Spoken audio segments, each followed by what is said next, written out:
Boa noite. Será que nós poderíamos apagar a luz? Escurecer a... Bom, é um prazer estar aqui com vocês hoje à noite. E nós vamos dar início, então, à nossa palestra, falando das descobertas do século XX na astronomia que mudaram a nossa visão do universo. O século XX foi extremamente revolucionário na astronomia, completamente ampliou a nossa visão do universo. Muitas descobertas foram feitas. Alguém poderia mencionar alguma descoberta feita na astronomia no século XX? Vale um pôster, né? Temos aqui, olha, um bonito pôster da NASA de uma galáxia. Ó, temos alguém ali, ó.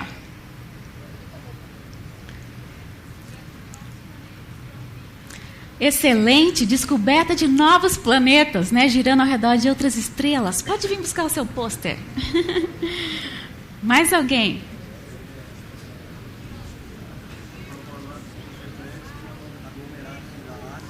Aglomerados de galáxias, ou seja, estrutura em larga escala do nosso universo, né? Muito bem. Mais alguma descoberta? Que Plutão não é mais um planeta. Exatamente. Pode vir pegar o seu pôster. Mais uma descoberta ali no fundo. Como?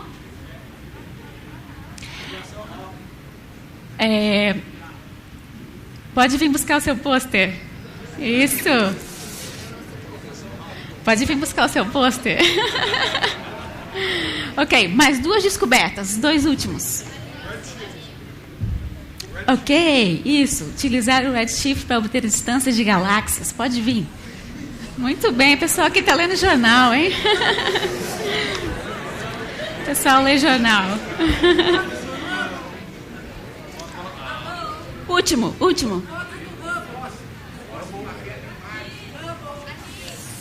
Então vem aqui buscar o seu posto. Ok, esse é o seu. Isso.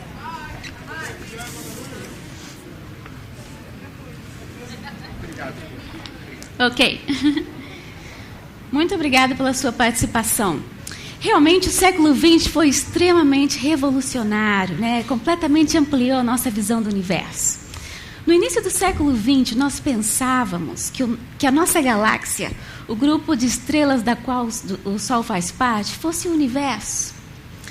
E hoje nós sabemos que a nossa galáxia é apenas uma neste mar de bilhões e bilhões e bilhões de outras galáxias. Então, os nossos telescópios abriram os nossos olhos e nos permitiram, então, contemplar essa imensidão do nosso universo. Bom, essa é uma das imagens mais profundas que nós temos do nosso universo. Foi tirada pelo telescópio espacial Hubble. E ela representa uma região extremamente pequena do nosso céu. Essa dimensão aqui é de apenas 1/10 do diâmetro da Lua no nosso céu. Então, esse quadradinho pequeno da nossa galáxia nos mostra aqui mais de 10 mil... Um quadradinho pequeno do nosso céu nos mostra mais de 10 mil galáxias. E essas galáxias, elas são verdadeiros fósseis do nosso universo. Elas estão a diferentes distâncias. Quando nós observamos uma galáxia, por exemplo, a 5 bilhões de anos-luz, nós estamos observando este objeto como ele era há 5 bilhões de anos atrás. Se observamos uma galáxia a 8 bilhões de anos-luz, nós observamos um pouco do universo, de como ele era há 8 bilhões de anos atrás. Então, a astronomia moderna, ela nos permite não somente contemplar a imensidão do nosso universo e a nossa pequenez, né? Mas também nos permite reconstruir a história cósmica do nosso universo. Okay?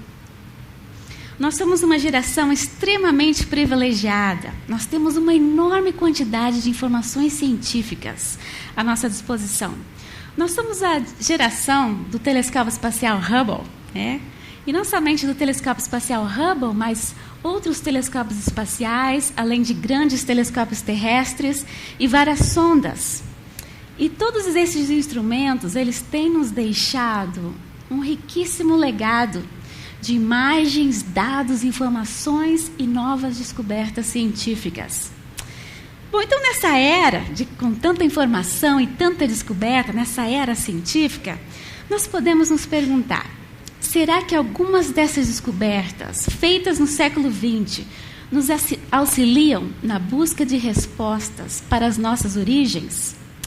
Será que algumas dessas descobertas, elas têm implicações metafísicas, implicações teológicas ou filosóficas? Ou seja, será que algumas dessas descobertas mudaram não somente a maneira de nós vermos o universo, mas até mesmo a maneira de nós vermos o nosso lugar neste universo? Bom, eu diria que sim.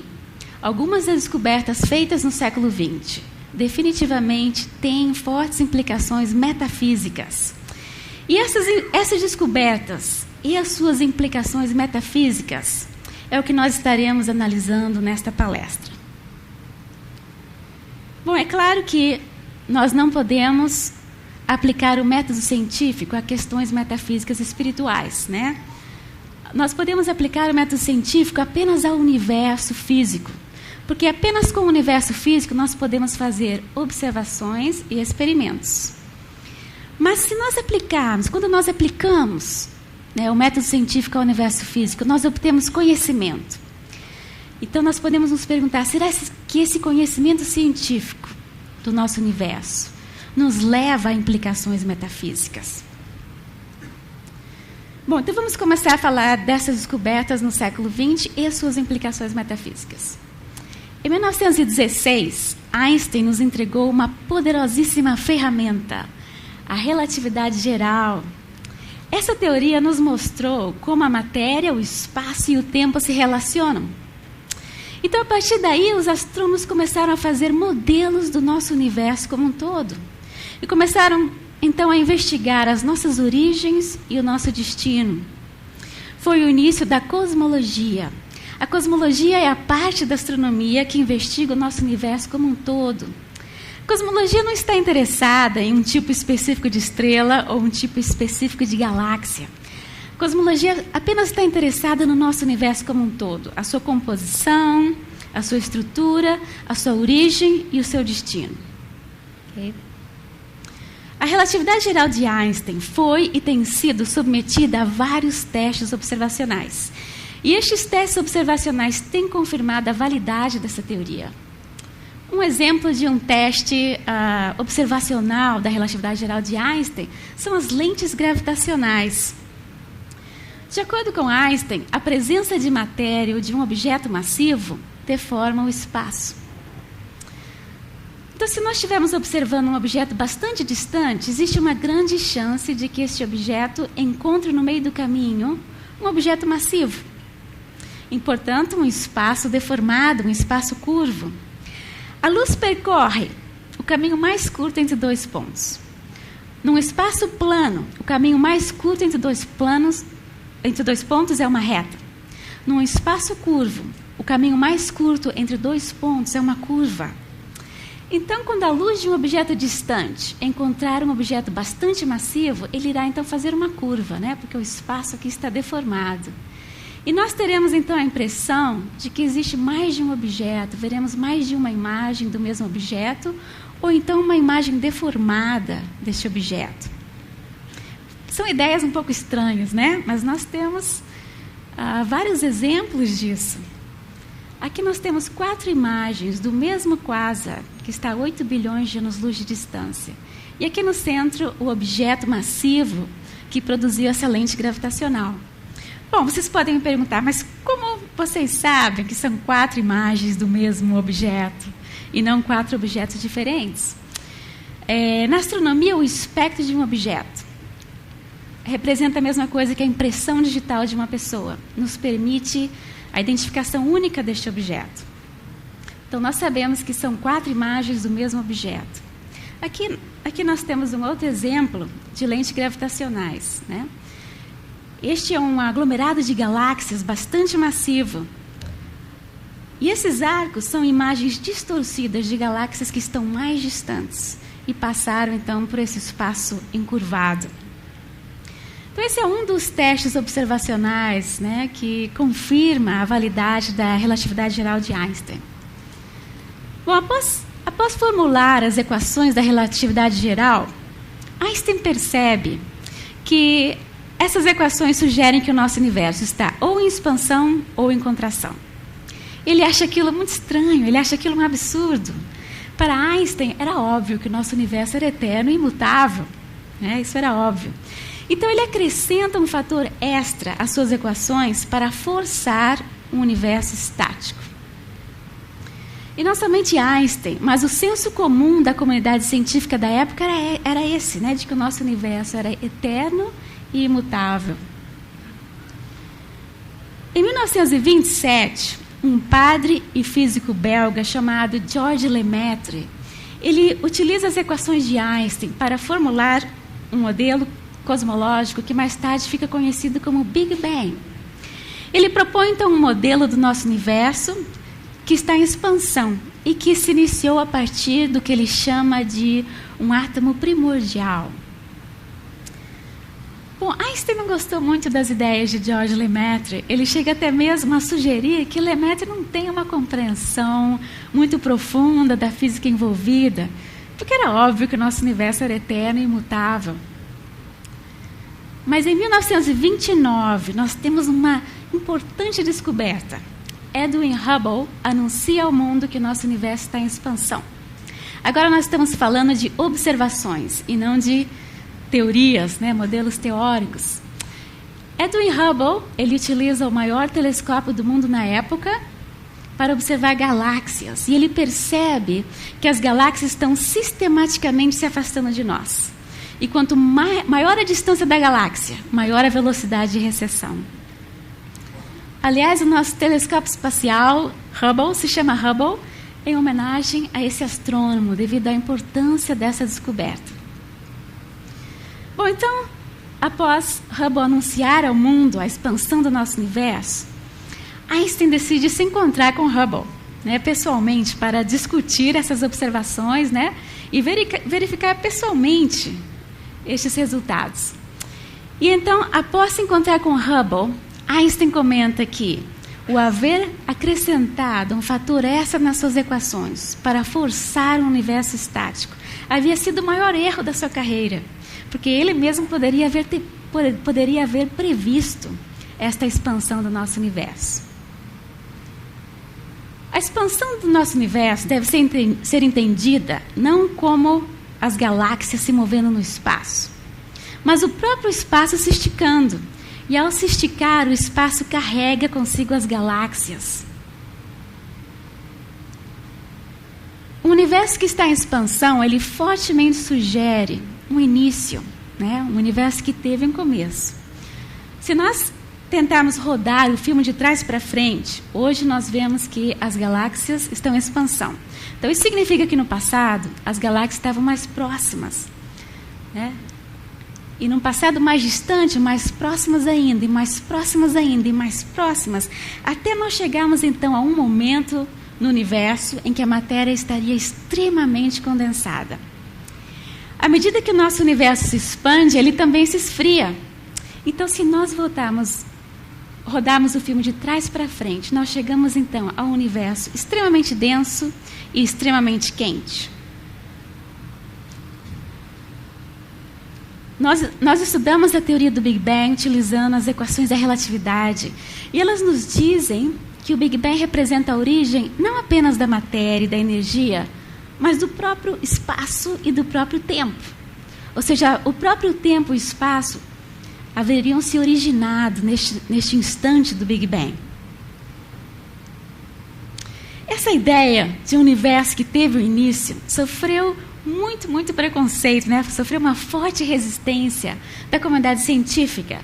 Por exemplo, o cosmólogo Eddington, ele se expressa publicamente num artigo na revista Nature. Filosoficamente, a noção de um começo da presente ordem da natureza parece repugnante para mim. Eu gostaria de encontrar uma maneira genuína de contorná-lo. E não somente Eddington, mas muitos outros cientistas mostraram esse forte preconceito contra essa ideia de um universo que teve um início. Porque o universo que teve um início traz perguntas que são bastante incômodas, Se o nosso universo teve um início, será que ele teve um iniciador? Né? Será que ele teve uma causa? Parece estranho o universo subitamente passar à existência. Por que o nosso universo haveria de fazer essa transição da não existência para a existência? Fred Hoyle também estava bastante incomodado com essa ideia de um universo que teve um início. Então, em 1946, ele propõe um modelo alternativo, o modelo do estado estacionário ou o modelo do estado padrão. Então, nesse modelo, né, no seu modelo, o nosso universo seria homogêneo, tanto no espaço quanto no tempo.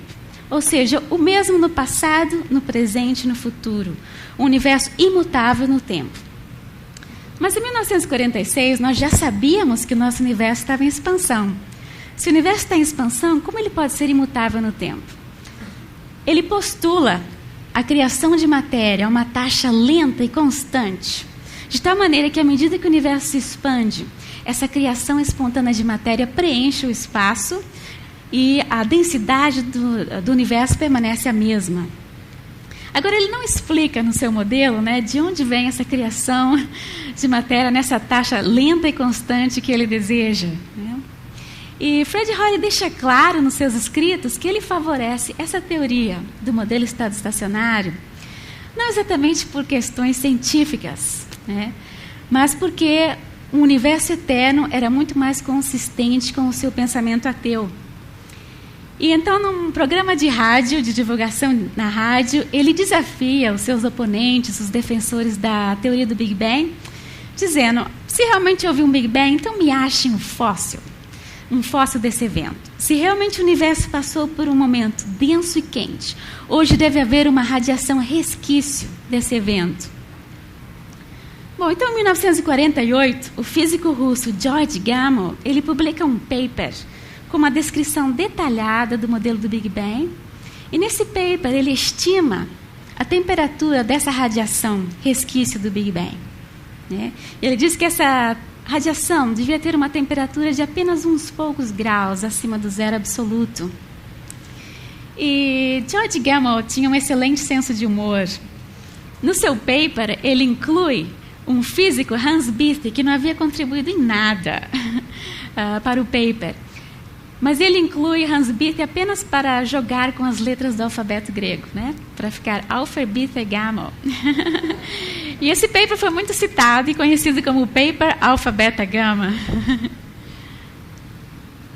Esse debate, então, universo eterno ou universo que teve um início, ele seguiu por muitos anos. Até que, em 1965, nós tivemos uma descoberta histórica, extremamente importante. A descoberta da radiação eco do Big Bang, que havia sido prevista. E essa descoberta ela foi feita por acaso. Né? Esses dois empregados de uma companhia de telecomunicações, eles estavam utilizando esse radiotelescópio e eles perceberam que havia um ruído que não mudava de intensidade, não importava para onde eles apontassem a antena. Então eles pensaram, bom, se não importa a direção da antena, provavelmente o problema está dentro do radiotelescópio. Então eles foram procurar dentro do radiotelescópio, encontraram um casal de pombos morando lá dentro, né? Expulsaram os pombos, limparam todo o material branco de elétrico deixado pelos pombos e fizeram novas medições. Mas o ruído continuava lá. Então, eles contactaram alguns físicos da Universidade de Princeton e eles contactaram justamente um grupo de físicos que, no momento, estavam construindo um radiotelescópio para tentar detectar essa radiação. Então, eles perceberam que estavam diante de uma descoberta extremamente importante, a descoberta da radiação eco do Big Bang. E eles ganharam o Prêmio Nobel da Física devido à importância dessa descoberta. Bom, essa radiação ela é filtrada, em parte, pela nossa atmosfera. Então, em 1989, a NASA lança o satélite COBE, Cosmic Background Explorer, para medir o espectro dessa radiação. E os resultados são extremamente impressionantes. Nós temos aqui a curva teórica, que é prevista okay? Pelos modelos. E esses quadradinhos aqui são pontos observacionais. Okay? O tamanho desses quadrados nos dá uma ideia das barras de erro. E com o maior número de observações, essas barras de erro diminuíram ao ponto de se confundirem com os pontos da curva teórica. E essa radiação tinha uma temperatura de 2,7 Kelvin, ou seja, apenas alguns graus acima do zero absoluto, bastante próximo do que George Gamow havia previsto. Então, esse impressionante encaixe entre o que foi previsto e o que foi observado deram uma enorme credibilidade a essa ideia de que, de fato, o nosso universo teve uma data de nascimento, que o nosso universo subitamente passou da não existência para a existência.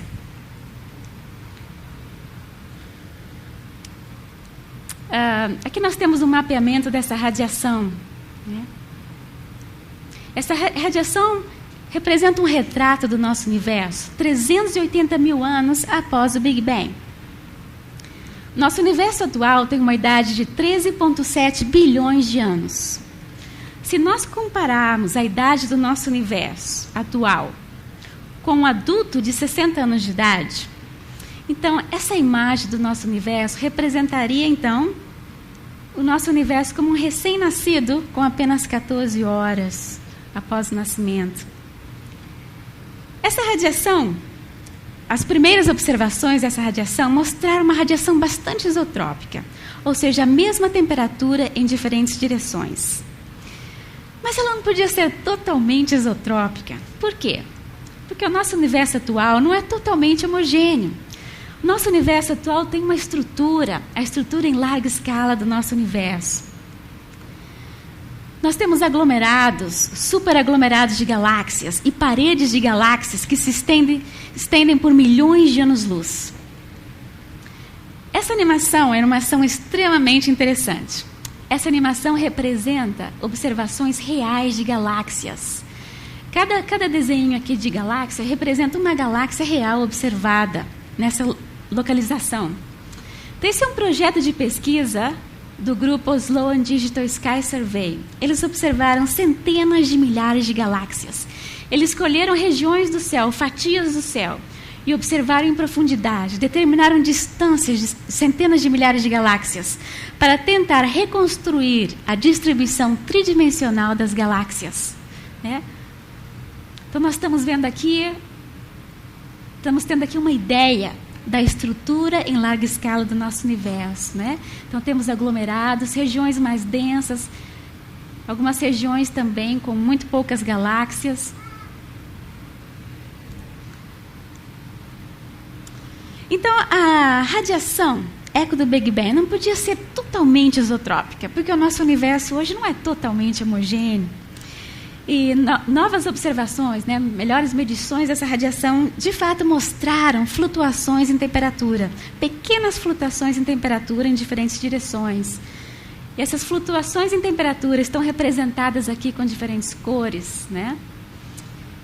Então, essas flutuações de temperatura, elas seriam, então, as sementes dos aglomerados e superaglomerados de galáxias, né? Da estrutura em larga escala do nosso universo. Bom, mais recentemente, essa radiação foi observada novamente pelo WMAP, também lançado pela NASA. Mas agora, essa radiação foi observada com uma resolução muito maior. Então, o satélite COBE nos deu uma visão, um retrato do nosso universo na sua infância. E agora nós podemos observar, então, um retrato do nosso universo na sua infância com muito maior riqueza de detalhes.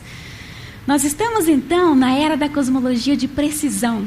Nós podemos testar os nossos modelos teóricos com observações extremamente precisas.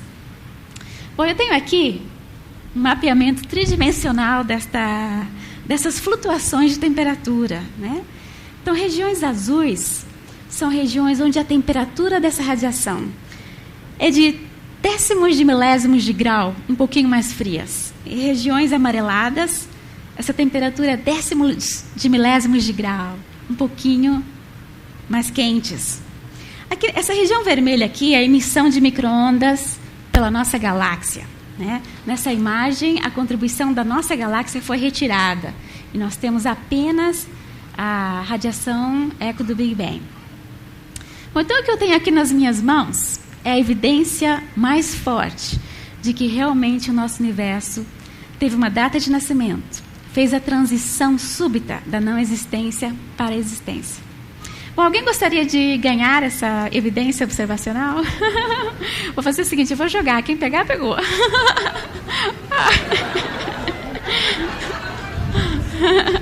Eu tenho outra aqui, ó, temos outra.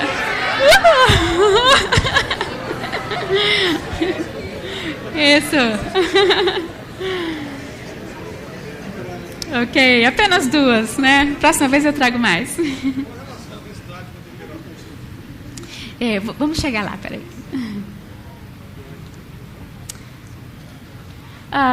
A descoberta da radiação eco do Big Bang deu uma enorme credibilidade à teoria do Big Bang, né? Deu um grande suporte a essa ideia.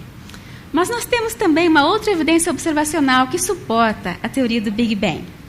Essa evidência observacional se refere à abundância de elementos leves logo no início do nosso universo. Um segundo após o Big Bang, a temperatura do nosso universo era de 10 bilhões de graus. E os cientistas perceberam que entre 1 segundo e 3 minutos, as condições eram propícias para a fusão nuclear. Apenas entre 1 segundo e 3 minutos, porque o nosso universo estava em rápida expansão.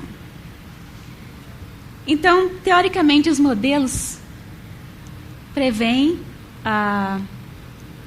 75% da matéria no nosso universo após o Big Bang seria hidrogênio, 24% hélio, um pouquinho de lítio, né, e deutério.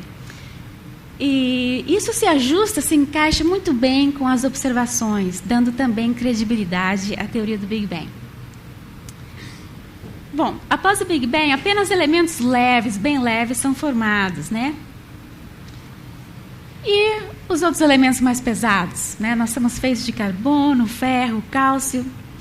Como esses outros elementos foram formados? Esses outros elementos, eles foram cozinhados dentro das estrelas. Nós temos que nos lembrar que as estrelas são imensos reatores nucleares, né? Fornalhas nucleares. Então, as estrelas elas podem cozinhar esses elementos mais pesados com reações nucleares. Então, elementos até o ferro são sintetizados dentro das estrelas, né? E estrelas bastante massivas, elas podem ir até o ferro e depois elas explodem, né? Explosão de supernova. E quando elas explodem, elas espalham pelo universo esses elementos mais pesados.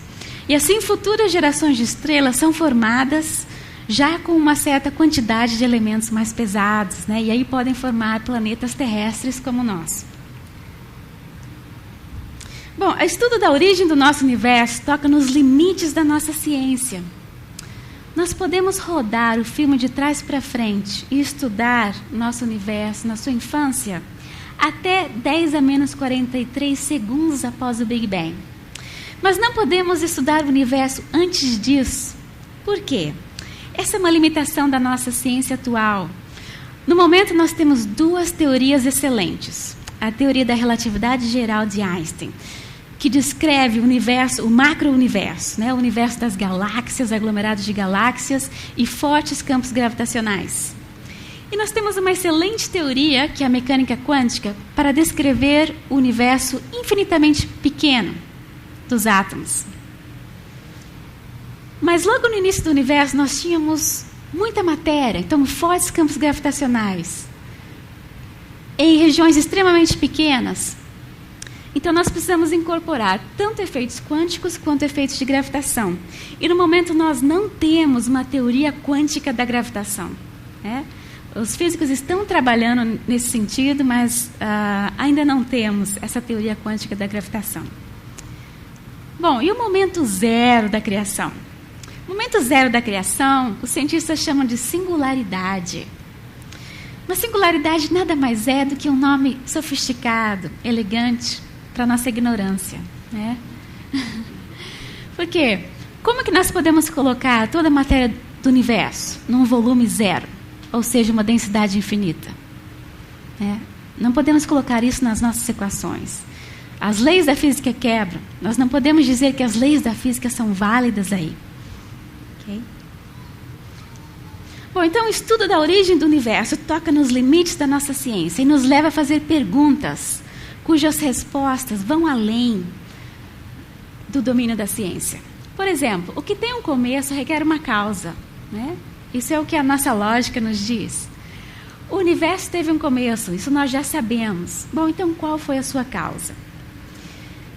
Se a origem do nosso universo, né, no Big Bang, representa não somente a origem da energia e matéria, mas também do próprio espaço e do tempo, então nós teremos que procurar por uma causa que vai além de espaço, tempo, matéria e energia. Teremos que procurar uma causa que transcende tudo que nós conhecemos do nosso universo físico, né? Energia, tempo, espaço e matéria. Então, nesse sentido, o Big Bang aponta fortemente para uma causa transcendente para o nosso universo. Aqui nós temos uma citação bastante interessante do astrônomo profissional Robert Jastrow. Ele é autor de vários livros de divulgação de astronomia. Ele se considera um agnóstico. Mas dentro desse debate, né, no contexto desse debate, universo eterno e universo que teve um início, ele faz esse comentário. Para o cientista que vive pela sua fé no poder da razão, a história termina como um pesadelo. Ele escalou as montanhas da ignorância, está a ponto de conquistar o pico mais alto. E à medida que ele chega à rocha final, ele é cumprimentado por um bando de teólogos que estavam sentados lá há séculos, né? Bom, Robert Jastrow, ele ainda se considera um agnóstico. Nós poderíamos nos perguntar, será que existe algum exemplo de algum cosmólogo, algum cientista que trabalhou com esse tipo de evidência? E isso o influenciou na sua visão de mundo, né, nas suas crenças? Sim, nós temos um exemplo extremamente interessante. Temos o exemplo do cosmólogo Alan Sandage. Alan Sandage é um dos astrônomos mais famosos ainda vivo. Deve estar com uns 80 anos agora, né? Ele chegou, inclusive, a trabalhar com Edwin Hubble, que fez essa descoberta da expansão do nosso universo. Alan Sandage, ele recebeu da comunidade astronômica um prêmio que equivale ao Prêmio Nobel na Física. E ele foi convidado para participar de uma conferência que estava promovendo o diálogo entre ciência e religião. E para essa conferência foram convidados cientistas céticos, ateus e agnósticos e outro grupo de cientistas teístas, ou seja, que acreditavam na existência de um Criador. E então, esses palestrantes, eles subiam à plataforma e se dividiam entre esses dois grupos, os grupos de céticos e o grupo dos teístas. E muitos sabiam que o cosmólogo Alan Sandage havia sido um ateu desde criança. E Alan Sandage, ele completamente choca a sua audiência, quando ele se levanta, sobe a plataforma e se senta ao lado dos teístas. E não somente isso, mas ele publicamente abre de que havia decidido se tornar um cristão à idade de 50 anos. E então ele comenta, a ciência nos levou ao primeiro evento, mas não pode nos levar além, a primeira causa. O surgimento súbito da matéria, espaço, tempo e energia aponta a necessidade de algum tipo de transcendência.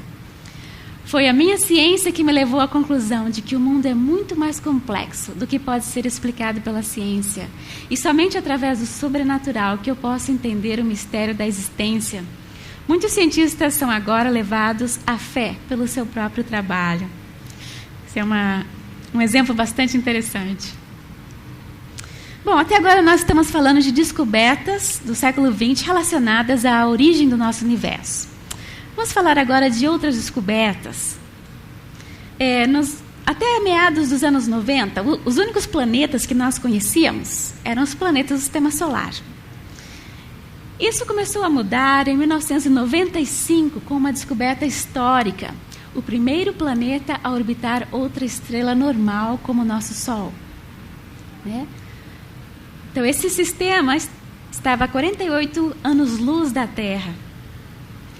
E após essa descoberta, muitas outras se seguiram. E hoje nós temos mais de 200 planetas extrasolares. Ou seja, planetas que orbitam outras estrelas, não o Sol. Bom, isso nos leva a pensar, né, e a questionar, será que a descoberta desses planetas afeta a maneira como nós vemos o nosso próprio planeta? Seria o nosso planeta um insignificante grão de poeira, como bilhões e bilhões de outros, perdido nessa imensidão do cosmos? Ou será que o nosso planeta seria um planeta privilegiado por apresentar todas as características necessárias para hospedar uma civilização inteligente como a nossa? Então, como ver o nosso planeta e a nós mesmos? Quantos desses planetas descobertos até agora, né, mais de 200, poderiam hospedar civilizações, poderiam ser habitáveis? E não somente esses 200 que já foram descobertos, mas os que ainda estão por ser descobertos, né? Bom, grande parte dos planetas descobertos até agora, né, a maioria deles são Júpiteres quentes, ou seja, planetas extremamente massivos e muito próximos à sua estrela, ou seja, nada interessantes para uma vida complexa, para uma civilização inteligente. Não estou falando aqui de vida, qualquer tipo de vida. Nós sabemos que vida microscópica, né, vida bacteriana, pode ser extremamente resistente a algumas condições extremas. Bom, também a maioria desses planetas extrasolares apresenta órbitas muito excêntricas, né? O nosso planeta tem uma órbita quase circular, e isso é extremamente conveniente para a vida. Mas a maior parte desses planetas descobertos até agora tem órbitas muito excêntricas, o que traz grandes mudanças em temperatura. Bom, para um planeta ser habitável, ele tem que estar na região habitável do seu sistema, que é definida como a região onde é possível a existência de água líquida na superfície do planeta. Então, nós estamos aqui na região habitável do nosso sistema solar. A distância Terra-Sol nós chamamos de uma unidade astronômica, e a região habitável do nosso sistema vai entre 0,95 e 1,4 unidades astronômicas, né? Ou seja, se nós estivéssemos apenas 5% mais próximos do Sol, o nosso destino seria parecido com o de Vênus, condições extremamente inóspitas. Nós iríamos desenvolver um efeito estufa em cadeia, que nos levaria a condições extremamente inóspitas para a vida. Bom, e desses mais de 200 planetas descobertos até agora, quantos deles estão na região habitável do seu sistema?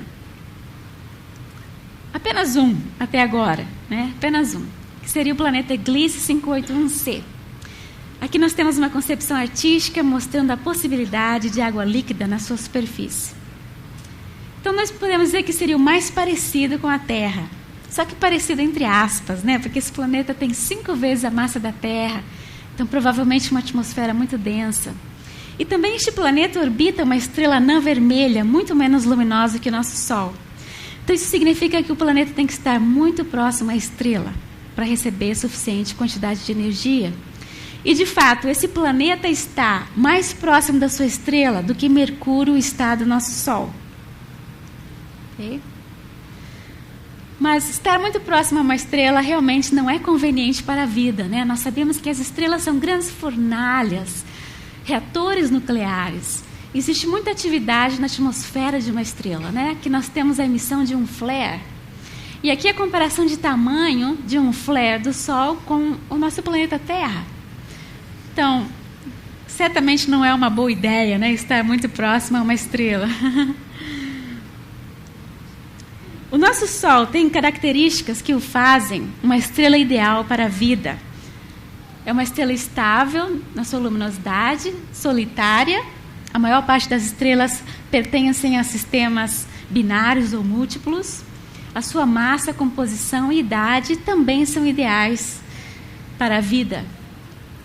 E também o nosso planeta tem várias características, né, que o fazem habitável.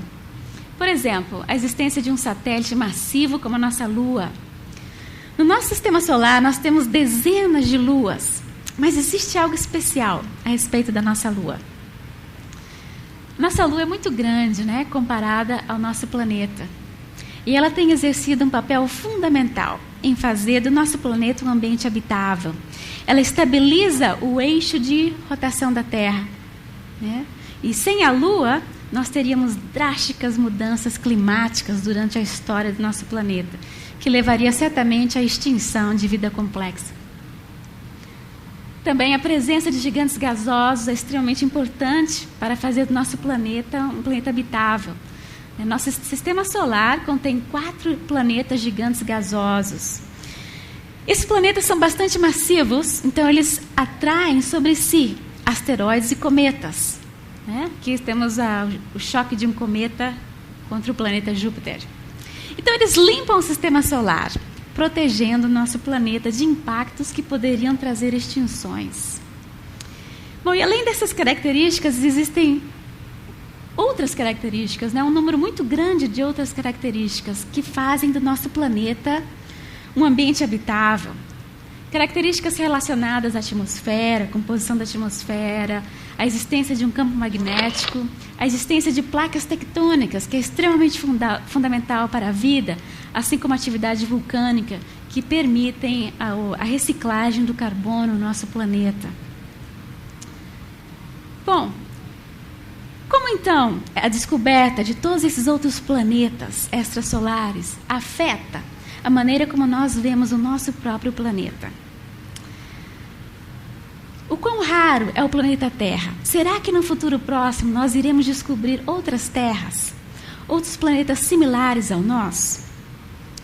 Bom, certamente nós iremos descobrir outros planetas terrestres com a massa próxima da Terra e talvez na região habitável do seu sistema. Mas como nós acabamos de ver, hospedar uma civilização requer um número muito maior de condições,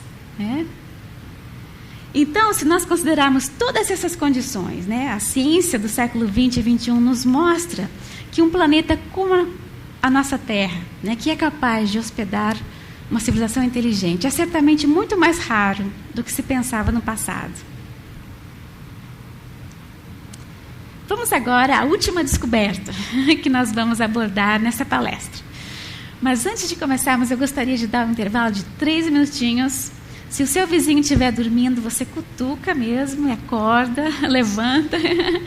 Vamos esticar as pernas. Vamos dar um intervalo curto de 3 minutos. O que nós estaremos falando nesta palestra é uma descoberta que tem fortes implicações metafísicas. A descoberta de que a possibilidade de vida e as leis da física estão intimamente entrelaçadas. Décadas atrás, os cientistas pensavam que existência de vida e a maneira como o nosso universo funciona, a maneira mais fundamental como o nosso universo funciona, as leis da física, a construção do nosso universo, fossem tópicos totalmente não relacionados, independentes. Mas hoje nós sabemos que a possibilidade de vida e as leis da física estão intimamente entrelaçadas. Vamos falar de arquitetura. Antes de construir uma casa, um arquiteto vai primeiro trabalhar na planta, no projeto, fazer os cálculos. E toda a engenhosidade do projeto está aqui, na planta. E aí nós podemos nos perguntar, será que o nosso universo também tem uma planta? Sim, a planta cósmica do nosso universo seriam as leis da física, seriam os valores das constantes da física, e seriam as condições iniciais do nosso universo. As leis da física, elas podem ser expressas em forma matemática. Isso é um grande mistério.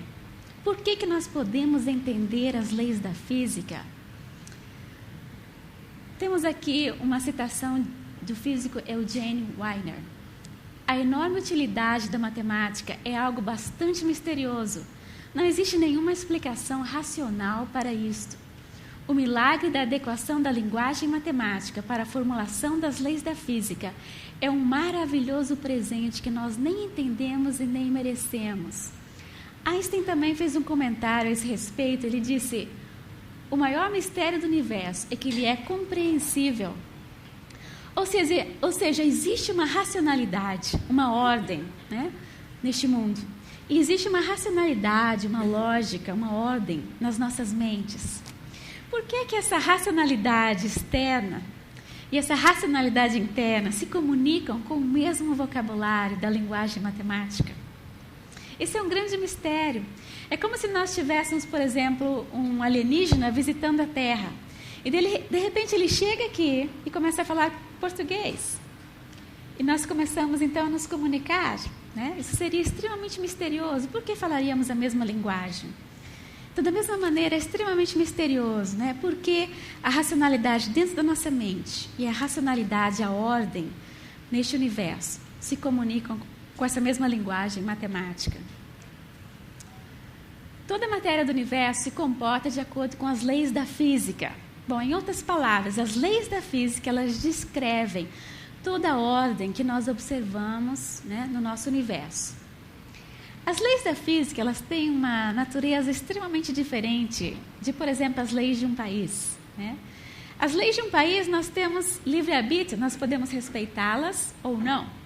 Nós podemos parar no sinal vermelho ou passar, né? No caso das leis da física, nós não temos nenhum controle, absolutamente nenhum controle.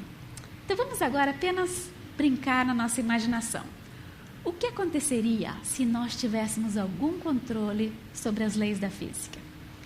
Nós sabemos que nós não temos. Por exemplo, se você pula da janela do 10º andar de um prédio, você cai e você morre, né? Não importa se você queira ou não, não importa se você goste ou não, não importa se você entenda, né, as leis da gravidade, não importa se você concorde ou não, né? Ou se você acredite ou não. O seu corpo é feito de matéria, e a matéria se comporta de acordo com as leis da física.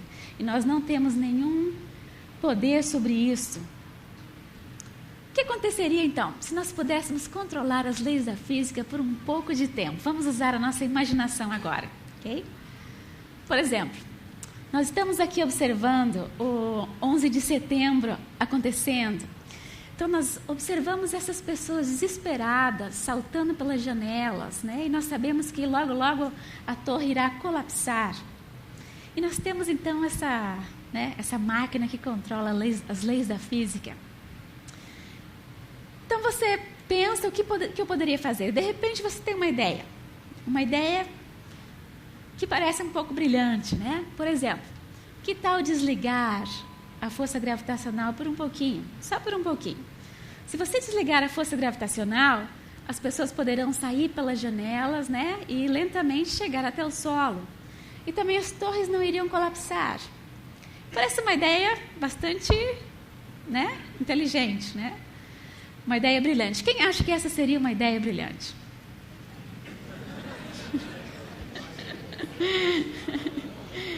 Quem não acha que isso seria uma ideia brilhante? E quem não acha nada? A maioria aqui não acha nada, né? A maioria não acha nada. Ok. Alguns de vocês acharam essa ideia brilhante, tá? Então você vai lá, desliga a força gravitacional por um pouquinho. E assim que você desliga a força gravitacional, o nosso Sol explode como uma bomba atômica. E você mata toda a vida na Terra, além de destruir todas as estrelas no céu, né? Além de destruir todas as estrelas no céu. Bom, qual é o meu objetivo aqui? O meu objetivo é tentar mostrar que tudo no universo está conectado. Para controlar as leis da física, boas intenções não bastam, né? É necessário um superintelecto. As leis da física, elas conectam o microcosmos com o macrocosmos. Se você mudar a propriedade de uma partícula no mundo infinitamente pequeno dos átomos, isso irá afetar a estrutura em larga escala do nosso universo. O nosso universo é um esquema matemático unificado, maravilhosamente engenhoso. E é um grande mistério, não somente de onde vieram essas leis, quem é o legislador do nosso universo, mas também de onde vem o poder que faz com que o universo se comporte de acordo com essas leis. Essas leis da física são apenas equações. O que faz com que a matéria se comporte de acordo com essas equações? Como o físico e cosmólogo Stephen Hawking comenta, o que é que sopra vida nessas equações e faz um universo para que elas o descrevam? Albert Einstein comenta, a harmonia das leis naturais revela uma inteligência, de tal superioridade que, comparada a ela, todo o pensamento sistemático e ações dos seres humanos são uma reflexão totalmente insignificante. Então, essas leis da física, elas se tornam ainda mais misteriosas quando nós observamos uma harmonia revelando uma inteligência de uma enorme superioridade. Aqui nós temos um exemplo de uma lei da física, né? Aqui temos uma lei da física, e essa lei da física, ela contém uma constante da física, a constante G da gravitação. A constante G da gravitação tem esse valor de 6,6726 10 elevado a menos 11 nestas unidades. Por que a constante G tem esse valor? Quem escolheu, decidiu que seria esse valor da constante G da física, G da gravitação? E esse é o mesmo valor em todo o nosso universo. Essa equação e essa constante valem para todo o nosso universo. E assim como a constante G da gravitação, nós temos várias outras constantes da física que assumem determinados valores específicos, né? Massa do elétron, por que 9,1 e não 10? Né? O que aconteceria se nós pudéssemos criar outros universos e nós usássemos as mesmas leis da física, mas mudássemos um pouquinho esses valores, né? Então, poderíamos mudar um pouquinho a massa do elétron, né? A carga do próton, a velocidade da luz. O que aconteceria? Então, nós ganhamos acesso a uma máquina criadora de universos. E começamos, então, a mexer os botões, né? Faz a força eletromagnética um pouquinho mais forte, a força nuclear um pouquinho mais fraca. Muda aqui a carga de uma partícula, a idade do universo, a taxa de expansão, o conteúdo de matéria. O que aconteceria? Bom, aqui nós estamos apenas brincando, né? Mas cientistas fizeram seriamente essa pesquisa. O que aconteceria se as constantes da física tivessem valores ligeiramente diferentes?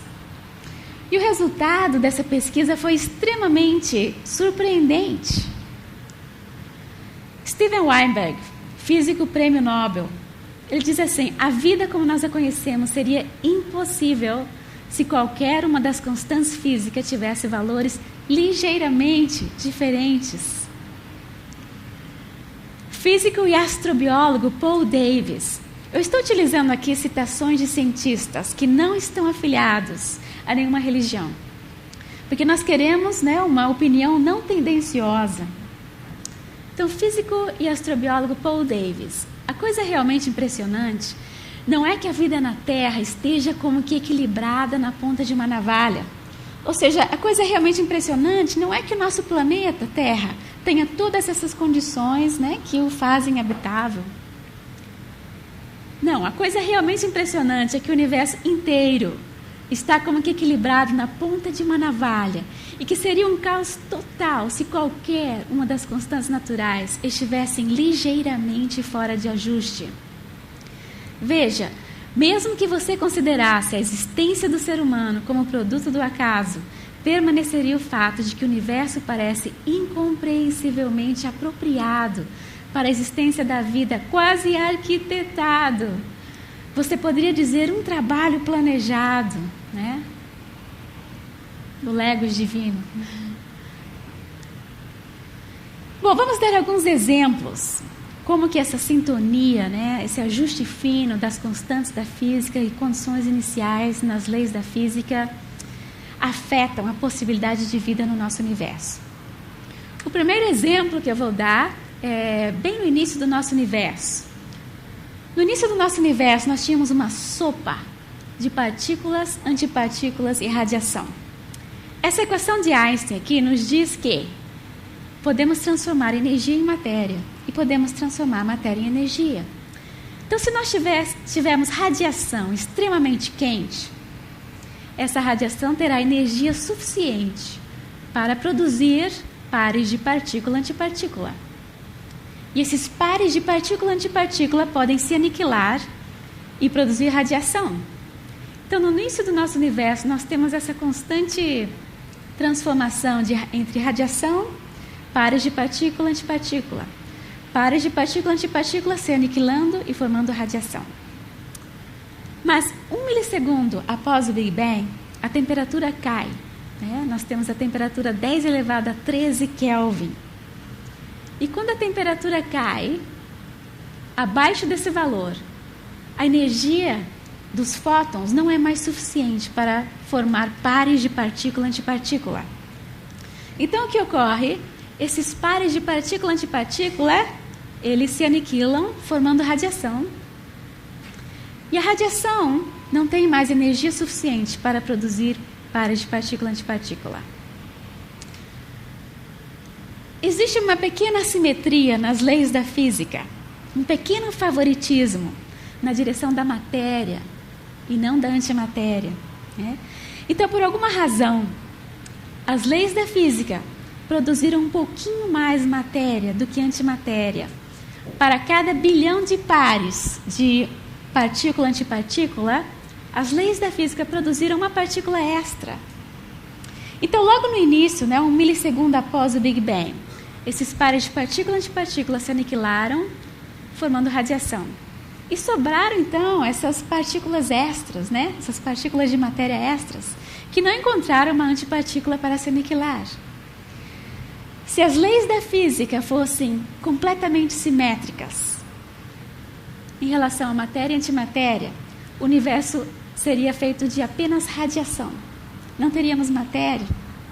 Ou seja, seria um universo, obviamente, sem vida, né? Um universo com apenas radiação. Um segundo exemplo se refere à formação dos elementos pesados. Né? Nós somos vida baseada no carbono. Né? Após o Big Bang, foram formados apenas hidrogênio, hélio e lítio. Mas para a vida nós necessitamos todos esses outros elementos pesados. Né? Nós temos ferro nos nossos sangues, nós temos cálcio nos nossos ossos. Então, como esses elementos foram formados? Nós já vimos que as estrelas são reatores nucleares. Né? E no interior das estrelas, principalmente as estrelas bastante massivas, nós podemos sintetizar elementos pesados até o ferro. Né? Quando essa estrela explode, então, a explosão de supernova, todo esse material se espalha pelo universo. Né? Bom, então, o astrofísico Fred Hoyle, ele começou a estudar seriamente, né, essas reações nucleares no interior das estrelas. Como que as estrelas produzem esses elementos pesados? Como que o carbono foi produzido no núcleo das estrelas? Então, ele percebeu que para a produção do carbono, 2 núcleos de hélio se uniam, formando um núcleo de berílio. Só que esse núcleo de berílio é instável, então ele dura apenas uma fração de segundo. E nós temos um período de tempo extremamente curto para que outro núcleo de hélio se una a esse núcleo de berílio e produza o carbono. Então Fred Hoyle pensou, isso parece extremamente improvável, essa reação não irá ocorrer. A não ser que haja uma ressonância, a não ser que o núcleo do carbono tenha um nível de energia que bata exatamente com a soma das energias desses 2 núcleos, mais a energia cinética dessas partículas no interior das estrelas. Então ele desafia os físicos experimentais e diz a eles, bom, vão ao laboratório, porque o núcleo de carbono tem que ter um nível de energia, né, com o valor X. E eles vão ao laboratório e medem e conseguem descobrir esse exato nível de energia predito por Fred Hoyle.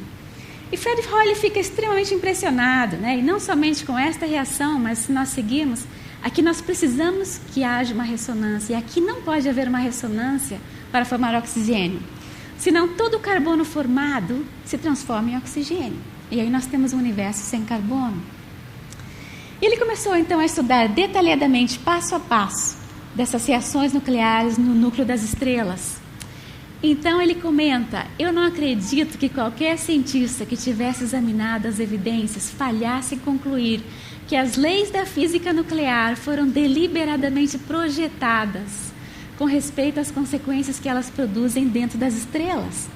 Ou seja, parece que um superintelecto pretendia fazer vida baseada no carbono, então teria que haver carbono e oxigênio em quantidades suficientes no nosso universo. E ele continua dizendo que o seu ateísmo foi grandemente balançado, né, E ele disse assim: uma interpretação de bom senso dos fatos sugere que um superintelecto tem brincado com a física, assim como com a química e biologia, e que não existem forças cegas na natureza que sejam dignas de comentários. Os números calculados a partir dos fatos a mim me parecem tão impressionantes que colocam essa conclusão quase que acima de qualquer questionamento. Esse cientista aqui parece familiar, não parece? Esse é o mesmo Fred Hoyle que propôs a teoria do estado estacionário ou estado padrão, justamente porque o universo eterno era mais consistente com o seu pensamento ateu. Então essa citação fica muito mais impressionante quando nós nos lembramos quem é Fred Hoyle. O terceiro e último exemplo está no preciso ajuste da taxa de expansão inicial do nosso universo. Então, um preciso ajuste numa condição inicial do nosso universo. Se a taxa de expansão do nosso universo logo no início fosse um pouquinho mais forte, logo no início a matéria toda ela se espalharia e não haveria tempo da formação de galáxias, estrelas e planetas. Então, o nosso universo seria uma sopa de partículas extremamente rarefeita. Se logo no início a taxa de expansão fosse um pouquinho menor, então o nosso universo rapidamente colapsaria sobre si mesmo, né? E a precisão desse ajuste é extremamente impressionante. A precisão desse ajuste é 1 parte em 10 elevado a 55. Ou seja, 1 com 55 zeros. Não estamos falando de 1%, 2%, estamos falando 1 parte em 10 elevado a 55. Astrônomo Barrow e Silk dizem: o universo teria que ser exatamente do tamanho que é, para poder sustentar, mesmo que seja uma única e solitária forma avançada de vida. Ou seja, o tamanho do nosso universo, a quantidade de massa, teriam que ser exatamente estas, para o universo dar certo. A massa do universo está relacionada também com a taxa de expansão. Ou seja, todas essas galáxias que nós observamos são necessárias para que nós estejamos aqui hoje. Se o nosso universo tivesse apenas a massa do sistema solar ou a massa da nossa galáxia, logo no início a expansão seria tão rápida que nem planetas, nem estrelas, nem galáxias se formariam. Astrônomo Martin Rees: estas características não podem ser ignoradas como os antigos argumentos em favor de design na biologia.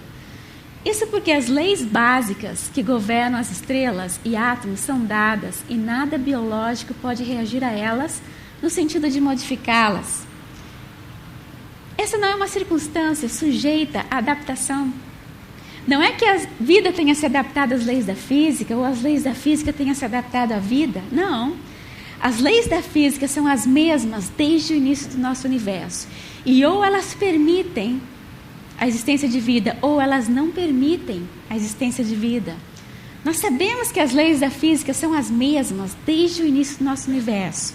Porque quando nós observamos uma galáxia a bilhões de anos-luz, a razão pela qual nós podemos entender o espectro dessa galáxia, determinar a abundância dos elementos, é porque as leis da física aqui são as mesmas leis da física lá, né? Um átomo de hidrogênio aqui se comporta exatamente como um átomo de hidrogênio lá. Astrônomo Silk: uma quantidade de propriedades independentes do universo oferece tantas vantagens ao desenvolvimento da vida que elas quase parecem projetadas. E o nosso surgimento predestinado. Poderiam essas notáveis coincidências serem a camuflagem de um grande arquiteto? Então, quando nós olhamos para a planta do nosso universo, a planta do nosso universo se parece com essa torre de cartas. Nessa torre de cartas, nós podemos ver que seria muito difícil, né, movimentar estas cartas. Talvez uma ou outra nós conseguíssemos movimentar um pouquinho. Mas a maior parte dessas cartas, leves movimentos, fariam com que toda a estrutura caísse por terra. Da mesma maneira, pequenas variações nas constantes da física e condições iniciais do nosso universo fariam com que a possibilidade de vida caia por terra. Físico e astrobiólogo Paul Davies. Eu pertenço a um grupo de cientistas que não é adepto a nenhuma religião convencional. Estamos, então, aqui com alguém dando uma opinião não tendenciosa, né? Ele não é adepto a nenhuma religião. Porém, eu nego que o universo seja um acidente sem propósito. Através do meu trabalho científico, cheguei a acreditar mais e mais fortemente que o universo físico foi montado com uma engenhosidade tão espantosa que não posso aceitá-lo meramente como um simples fato. A mim me parece que deve existir um nível de explicação mais profundo. Engenhosidade tão espantosa. Bom, essas evidências parecem tão fortes. Como será que a comunidade astronômica responde a esse ajuste fino nas constantes da física? É muito comum na literatura esse tipo de resposta. Não deveríamos estar tão surpresos de nos encontrarmos em um universo finamente ajustado. Uma vez que em um não ajustado, nós não existiríamos. Isso muitas vezes é conhecido como o princípio antrópico fraco. Bom, é claro que em um universo não ajustado, nós não existiríamos, né? Não haveria vida. Mas esse tipo de resposta não é satisfatório, porque ele não dá uma explicação do porquê existe este universo finamente ajustado. O filósofo John Leslie, ele fez uma analogia para mostrar como esse tipo de resposta não é nada satisfatória. Então, na sua analogia, ele supõe então uma pessoa, né, que foi escolhida para ser executada por um batalhão, por um pelotão de fuzilamento. Então, essa pessoa tem 10 atiradores, né, com as armas apontadas, né, ao seu coração. Então ele escuta, preparar, apontar, fogo. Ele escuta os tiros, né, as balas. E de repente ele percebe que ele ainda é capaz de tirar a venda. E aí ele descobre que nenhuma bala o atingiu. Então ele diz, bom, eu não deveria estar surpreso, porque se uma bala tivesse me atingido, eu não observaria este evento. Bom, é óbvio que se uma bala tivesse te atingido, você não observaria este evento de que você sobreviveu. Mas se nenhuma bala te atingiu contra todas as expectativas, isso irá te não somente surpreender, mas irá te levar a procurar por uma explicação. Por que nenhuma bala me atingiu? Isso foi uma brincadeira de mau gosto? Na realidade, eles não queriam realmente me matar. Esta é exatamente a situação em que nós nos encontramos no nosso universo. É claro que nós não poderíamos nos encontrar num universo não ajustado, porque nós não existiríamos em um universo não ajustado. Mas o fato de que esse universo ajustado existe e nós estamos aqui contra todas as expectativas deve não somente nos surpreender, mas deve nos levar a procurar por uma explicação. Então esse ajuste fino, esse ajuste preciso nas constantes da física, ele pede uma explicação. Ele é um fato científico que nenhum cientista nega. E nenhum cientista nega esse ajuste preciso. Como então nós podemos explicar esse ajuste fino nas constantes da física? Bom, a explicação aqui irá além do domínio da ciência, para o domínio da metafísica, para o domínio da fé. Você pode escolher explicar esse ajuste fino através de chance. Se você escolher explicar através de chance, você terá que postular a existência de um enorme número de outros universos, talvez até mesmo um número infinito de outros universos, onde as constantes da física são diferentes, e, portanto, são universos sem vida. E nessa multidão de universos, né, onde a maioria não deu certo, a grande maioria não deu certo, você vai achar um que deu certo, um que é bom. Ou você vai, para explicar esse ajuste fino, você vai acreditar que uma superinteligência projetou cada detalhe da arquitetura do nosso universo para fazê-lo habitável. Se você escolher explicar através de chance, você terá que carregar essa bagagem extra de acreditar nessa enorme infinidade de outros universos sem vida.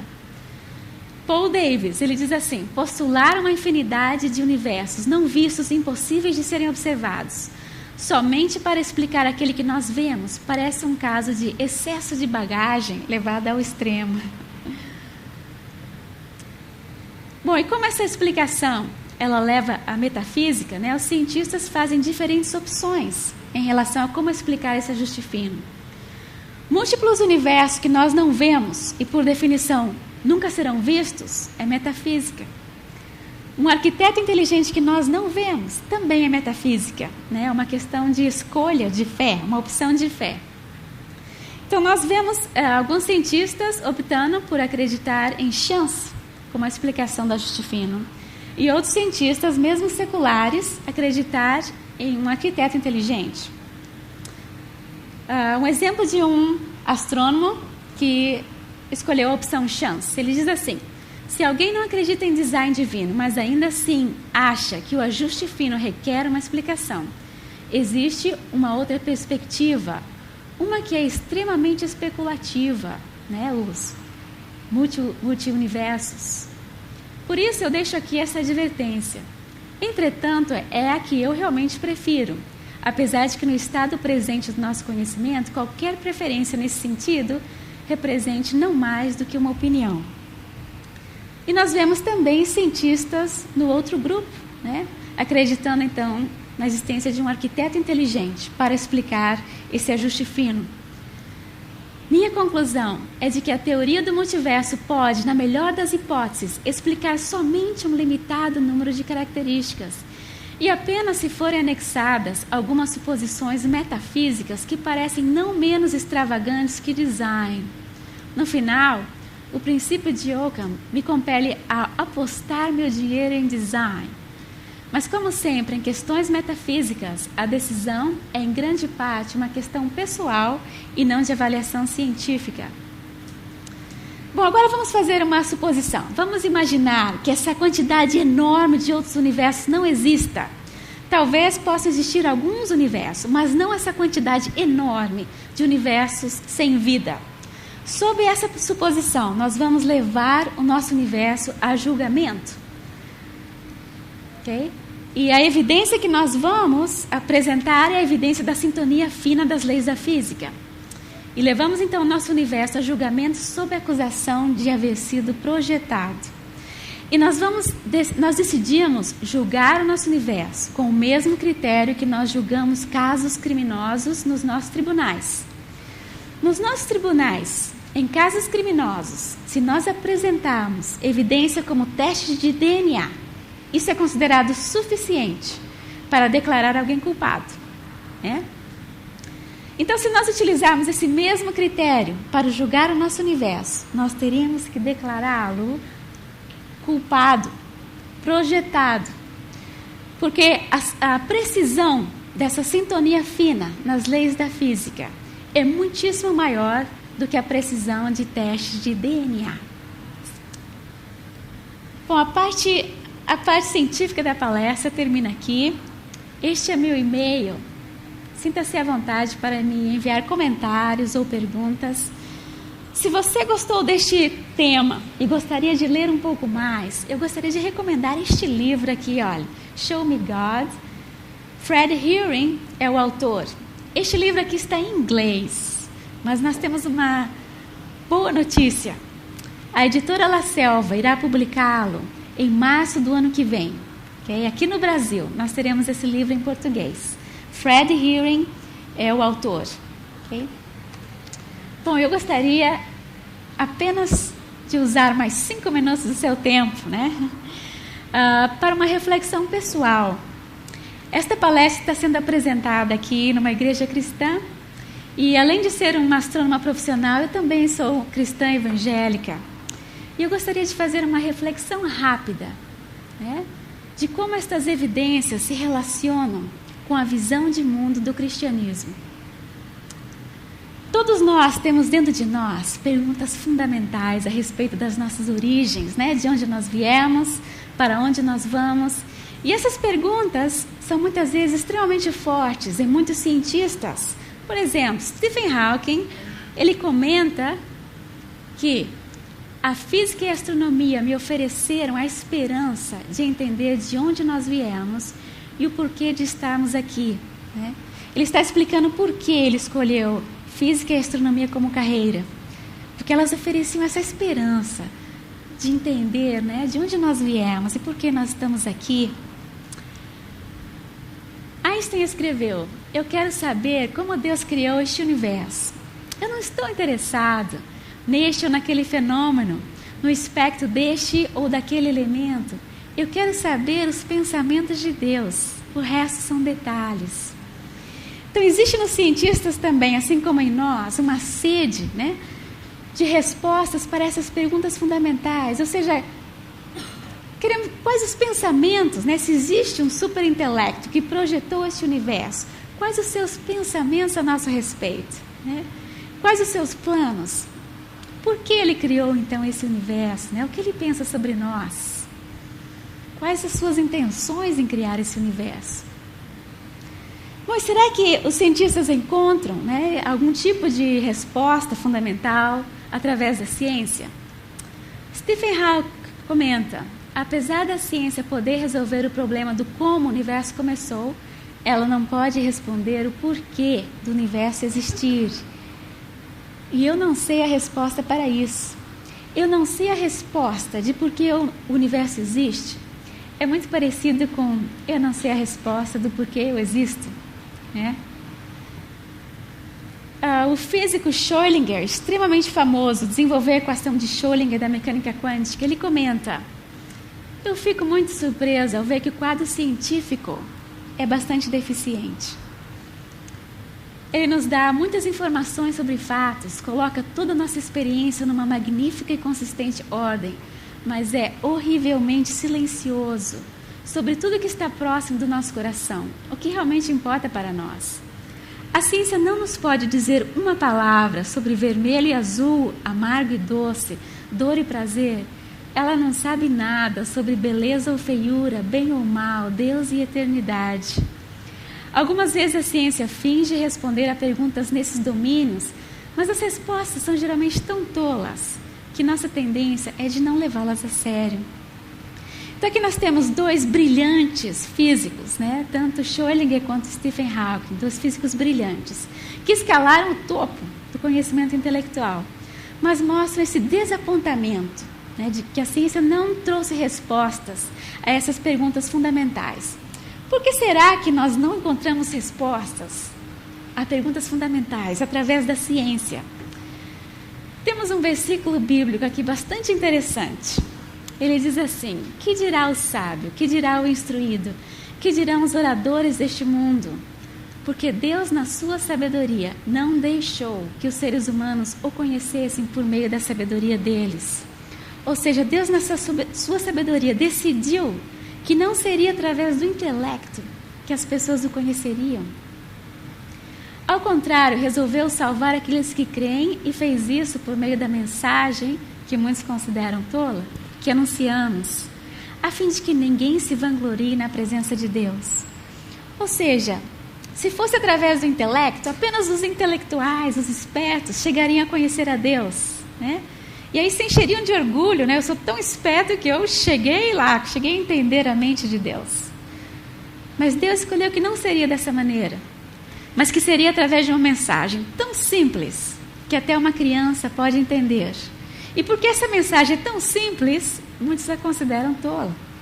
Mas Deus decidiu que seria uma mensagem simples para que qualquer um que quisesse pudesse chegar até Ele, né? Foi qual é essa mensagem tão simples, né? Eu gosto de compartilhar essa mensagem através de uma analogia de um juiz extremamente importante, profissional. Ele foi chamado para julgar o caso de um criminoso. Esse criminoso era evidentemente culpado, né? Haviam provas, haviam testemunhas. Então ele, como profissional, juiz, está ali para exercer a justiça. Ele declara a condenação deste rapaz. E após declarar a condenação, ele tira aquela roupa de juiz, aquela capa de juiz. Ele desce do palanque, ele chega até esse criminoso e paga a fiança, porque era o seu filho. E essa é a história de Deus com a humanidade que a Bíblia nos apresenta, né? Ou seja, Deus na sua justiça, Ele olha para a humanidade, né? E vê todo podre, não somente da sociedade em geral, mas de cada um de nós. E na sua justiça, então, Ele condena.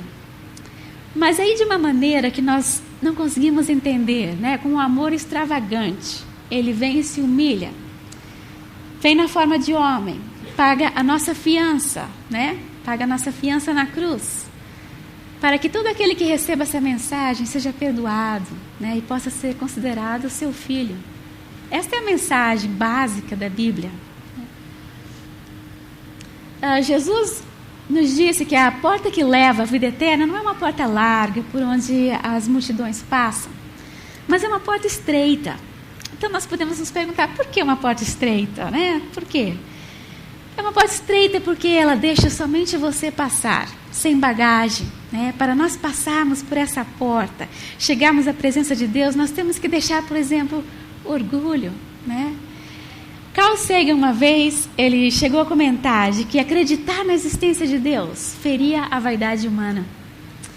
Então é esse tipo de bagagem, esse tipo de vaidade e orgulho que nós temos que deixar, né? Títulos, posições, não existem doutores na presença de Deus. E quando nós deixamos essa bagagem, então, e passamos por essa porta, né, existe uma promessa.